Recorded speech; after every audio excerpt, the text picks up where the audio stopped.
Hey, this is Ish, and today I want to talk to you about how you can tap into your divine feminine energy.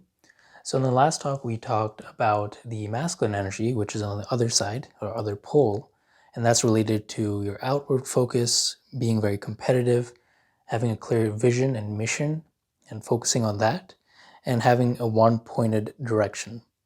Well, the feminine is actually the opposite, so it's the other pole, and it is more receptive, inwardly focused, more in the flow of life. And rather than being outside of it and focusing on something external like a mission or purpose, you are deeply entwined with life around you and you're very sensitive to the environment. And there is more of a focus on fostering good relationships and love rather than focusing on a mission. So if you have too little of this energy and you have more of that masculine energy and it's imbalanced, you'll find that you tend to get very burnt out. Life becomes very mechanical, almost like a routine. You go to work every day, you come back, and it just feels very empty.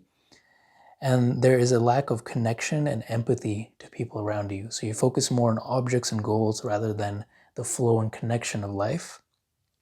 And on the other side, if you have too much of this energy, more of like an imbalance, you have a lot of this feminine energy, but not the container of masculine energy, you'll find that you're swept away by the currents of life a lot easy.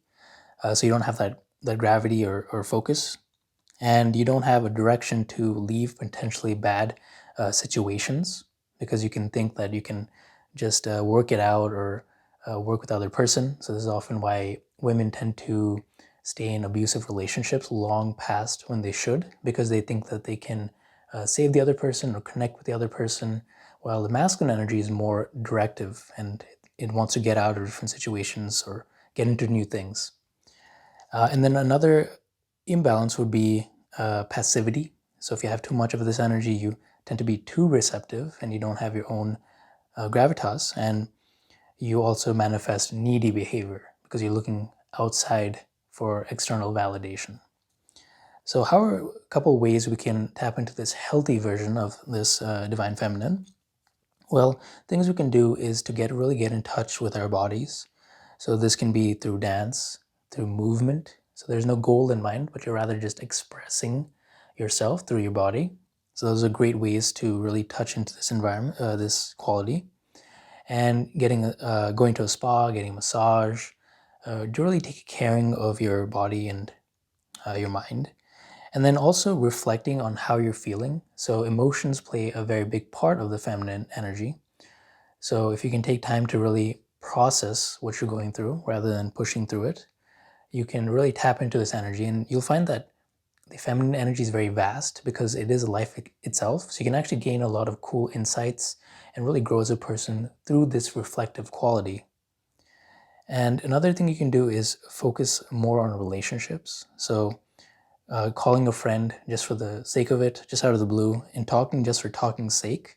So this is unlike the masculine style of communication, which is goal-oriented and focused on a game or an object or things.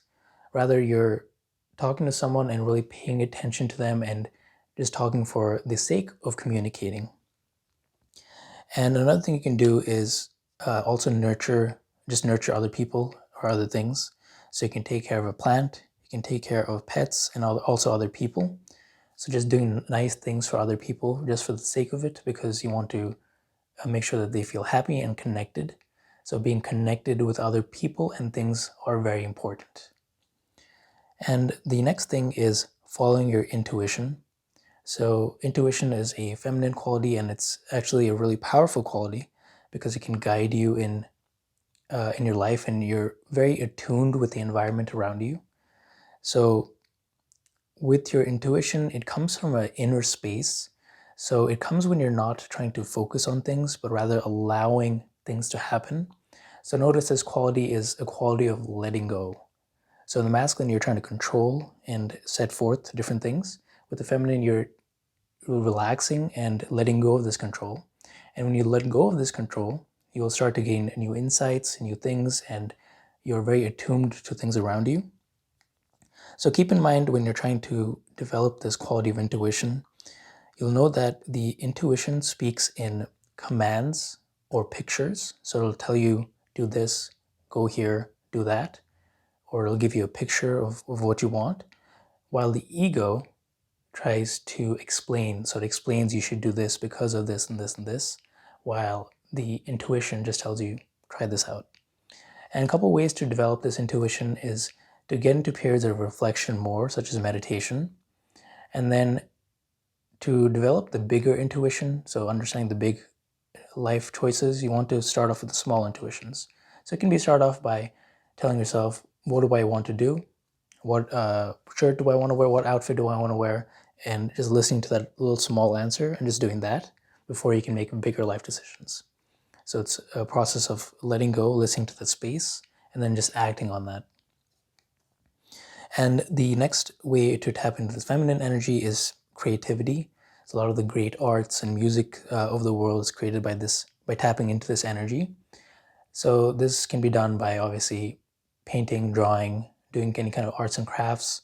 You can also make music or listen to music to really tap into this creative headspace. Going for a walk in nature is perfect. A lot of my great ideas come from that.